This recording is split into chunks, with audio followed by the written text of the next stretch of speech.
નમસ્કાર, હું આશીષ પરમાર. મારા ફાધર એટલે કે હંસરાજભાઈ કાનજીભાઈ પરમાર જે અત્યારે મીર સાહેબની આ સારવાર લઈ રહ્યા છે. આ સારવાર માટે એન્જિયોપ્લાસ્ટિક એટલે કે જે સ્ટેન્ડ બેસાડવાનું હોય એના માટે અમે આ દવાખાને સ્ટેન્ડ બેસાડ્યું છે. આની પહેલા મારા ફાધરને બુધવારે એટેકની અસર હતી. ત્યાર પછી અમે પ્રાથમિક સારવાર માટે એક હોસ્પિટલને ત્યારબાદ બીજી હૃદયના હોસ્પિટલે ટ્રાન્સફર થયા હતા.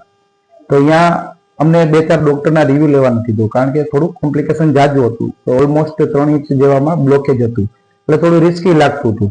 ત્યાર પછી એમનો કહેવા મુજબ 4-5 ઓપિનિયન લીધા. તો એમાં એવું થયું કે 2-3 જણા એવું કીધું કે બાયપાસ કરવું પડે, 2-3 જણા એવું કીધું કે તમારે સ્ટેન્ડ બેસાડતો ચાલશે. પણ કોઈ કોન્ફિડન્સ એવું નહોતો લાગતો કોઈ ડોક્ટરમાં. ત્યારે પછી એક મિત્રના રેફરન્સથી મીર સાહેબનું નામ લીધું અને ઓલિમ્પસ હોસ્પિટલમાં કે ચાલ્યા જાઓ, મીર સાહેબની આ તમને યોગ્ય રેફરન્સ આપશે કે યોગ્ય તમને ગાઈડન્સ આપશે.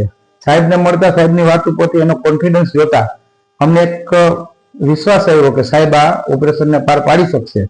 ત્યારબાદ અમે અહીંયા સાહેબની આ ટ્રાન્સફર તરત કર્યું અને સાંજે 10:30 વાગે ઓપરેશન કર્યું. ઓપરેશન કરતા 24 કલાકની અંદર મારા ફાધર જેમ હતા એ જ રીતનું આખું વર્ક કરવા માંડ્યા અને આજે સંપૂર્ણપણે ફિટ અને સારવાર થઈ ગઈ છે એની, અને આજે અમે રજા લેવાના છીએ.